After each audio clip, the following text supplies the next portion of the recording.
Hello, fellow travelers. I'm Dr. Richard Hector. Welcome to Soucouyant, a Caribbean supernatural tale, where we reimagine the Soucouyant, a character from the folklore of the Caribbean. Here we follow her as she is depicted in Trinidad. Her depiction might be different in other places in the Caribbean. If you know about the Soucouyant, I hope you like this reinterpretation. If you are new to the Soucouyant, I hope you enjoy meeting this new character and that she motivates you to look into other folk characters, not only from the Caribbean, but also other places. Episode 17, Soucouyant, a Caribbean supernatural tale. Somebody put Obeah on him. In the previous episode, the Soucouyant elaborated on her nature to Margarita. She explained that killing humans was repulsive to her. However, we detected some indecision on the fate of Mr. Lee. In the current episode, we meet Mrs. Lee. Mrs. Lee cut her vacation short and returned home.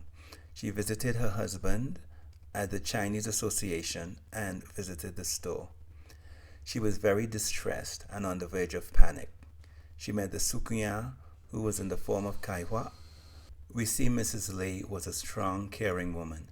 This highlighted the psychological problems of Mr. Lee. On Friday, Mr. Lee's wife showed up at the store just after the lunchtime crowd.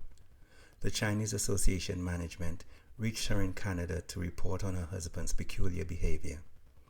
She cut her time short and flew back home with the children.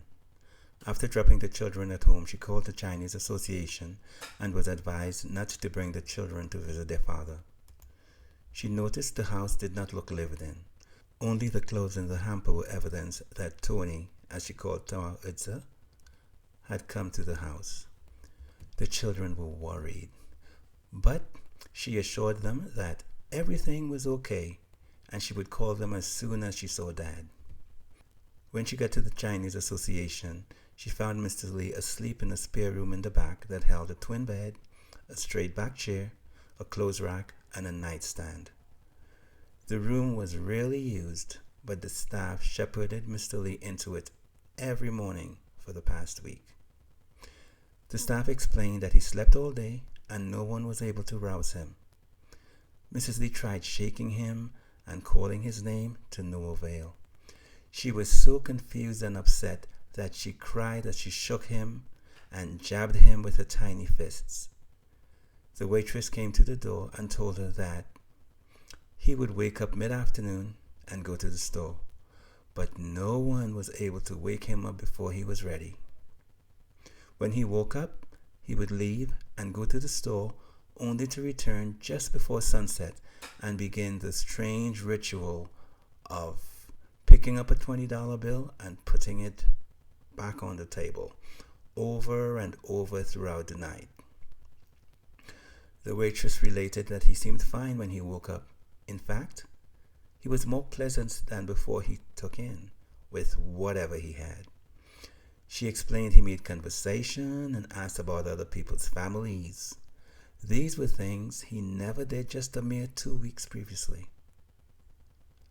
After realizing that she could not wake him as the waitress said, Mrs. Lee decided to go to the store herself to see if anyone could explain what had happened to her husband.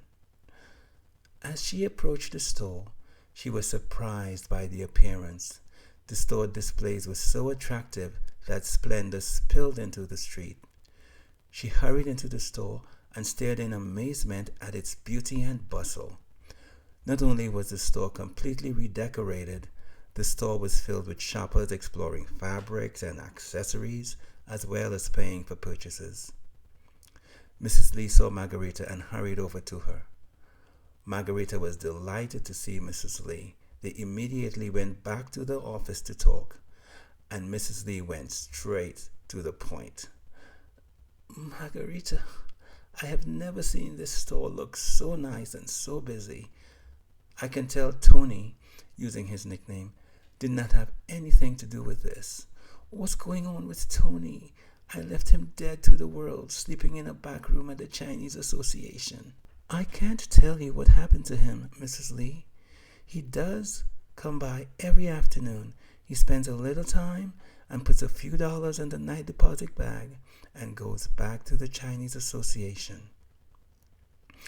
Mrs. Lee apparently interpreted, "I can't tell you," as "I don't know," as she asked, "What do you mean, a few dollars?" "He just wants a few dollars as long as it includes a $20 bill. A $20 bill. They tell me he sits all night and picks up and puts down the same bill all night, counting it over and over. That's what they say. What's going on?" "I can't tell you what's going on." "Oh my gosh, like somebody put Obeah on him." I rushed back with the children as soon as I got the call from the association office. It must have been a shock. It was. I can't get over it. I've never seen anything like this in my whole life. "I can imagine that is true," responded Margarita. Mrs. Lee sat in silence for a moment, then flicked a tear forming in her eye. She didn't want to smudge her makeup. Then she remarked on the store, "My goodness, look at me crying down the place. And it's so beautiful." "Oh, don't worry about that. It's a natural reaction anybody would have in your circumstances." "Thanks. You're a good friend." Margarita smiled, but did not reply. Mrs. Lee continued, My. This store looks so nice. I know Tony not running it. You running it by yourself?" "No, Miss Kāihuā doing most everything." "Who's that?" "Oh, she's a cousin." "Your cousin?" "No, Mr. Lee's cousin." Kāihuā? I don't know of a cousin Kāihuā. Is she even Chinese?" "She is very Chinese." "Well, I want to meet her. I mean, looking at this place with the decoration and the crowd of shoppers, this Miss Kāihuā." "You sure she's Chinese? Kāihuā is not a Chinese name." "Well, I'm probably not pronouncing it right." "Well, she sounds very special." "She is very special," Margarita acknowledged. "And to make this much change in a single week, I'm looking forward to meeting her." "She should be returning soon. Have you eaten lunch? Look at the time. We talked through the whole lunchtime. You must be hungry." "I'm too upset to eat." "Never mind how upset you are. You have to eat." "I know, but I don't have any appetite for anything." "Well, have a little something anyway. You won't help your husband if you're falling down from hunger." You're right, of course. I'll send out for something." "No need for that.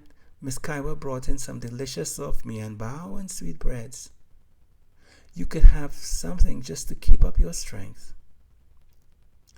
She lifted a straw basket and removed a white tablecloth. She took a styrofoam cup lid off a container and allowed its delicious aroma to fill the room. The aroma immediately made Mrs. Lee's stomach grumble. She said, You called it mian bao instead of just bao. I think you learned that word from the new lady. We just use bao here. She must be Chinese, however you say her name." "Ooh, that smells wonderful. I guess I will have some." "Good. I was hoping you'd say that." Margarita grinned as she put a mian bao on a napkin and passed it to Mrs. Lee. It was still warm and soft when Mrs. Lee bit into it. She said as she bit into it. "This is so good," she said after swallowing her first bite. "Where did she get these? I have to get the recipe. I've loved these soft, sweet bread rolls since I was a child. It is comforting to have one at this moment." "I wish I knew. Miss Kāihuā knows different places for all the best." "Well, if she is Chinese, it's not Kāihuā. It's Kāihuā." "Kāihuā?" Mrs. Lee tried to correct her. "I've been trying to teach her how to pronounce my name all week," said Kāihuā as she walked in. "She can't get it, so I've decided to accept Kāihuā." Mrs. Lee turned to see a Chinese young woman walking towards her. The woman touched the workers in greeting as she went by them, but she kept looking at Mrs. Lee. The women were delighted with the touched greeting and beamed unabashedly. They greeted her by her name, but each with a different mispronunciation. Mrs. Lee noticed the change in everyone, but strongest was the effect on Margarita. Margarita beamed like the others, but her eyes held reverence. That expression reminded Mrs. Lee of how she regarded the bishop when he stopped to shake her hand as he led the exit procession out of the cathedral after High Mass. She felt so honored that her hands were shaking as he took them in hers, and tears welled up in her eyes. She saw a similar response in Margarita as the woman approached. The woman's hair was cut just below her earlobes. It accentuated her high cheekbones. She had full lips made bold with pink lipstick, but most captivating were her expressive brown eyes. She had olive skin and looked Laotian, thought Mrs. Lee, rather than the lighter Chinese complexion. That did not faze Mrs. Lee because the admixtures of people in Trinidad was normal. Some people nicknamed it the Rainbow Island. Kāihuā stopped in front of Mrs. Lee and put her hand out, saying, "I am Kāihuā. You're the wife of Tony. He told me so much about you." "He did?" stated Mrs. Lee as she took the outstretched palm. Jennifer Lee. He never. She grasped the palm and a flood of recognition coursed through her body. She went on, I vaguely remember him talking about family. We didn't meet yet. I'm sorry, but I feel like we met. Well, Jenny, it's not important. We're meeting now. Or again, should I say. I have to apologize. Everything is so topsy-turvy right now. I don't know my right foot from my left. Your hat from your glove? Said Kāihuā. Beg your pardon? Said Mrs. Lee. Never mind.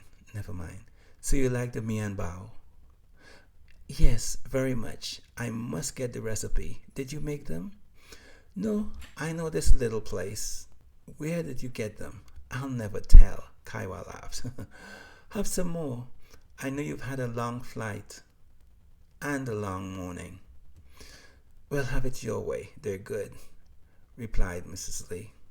I'll get you some whenever you like, said Kāihuā. I'll hold you to that, my dear, replied Mrs. Lee as she bit into the soft loaf. In the following episode, the Soucouyant, Margarita, and Mrs. Lee continue the conversation in the back office over a delicious meal. We see the mischievous sense of humor of the Soucouyant, the compassion of Margarita, and the strong character of Mrs. Lee, and get a glimpse of the fate of Mr. Lee.